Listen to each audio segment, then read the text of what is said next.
قل اللهم مالك الملك تؤتي الملك من تشاء وتنزع الملك ممن تشاء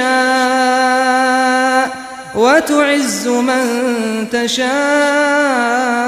وتذل من تشاء بيدك الخير إنك على كل شيء قدير تولج الليل في النهار وتولج النهار في الليل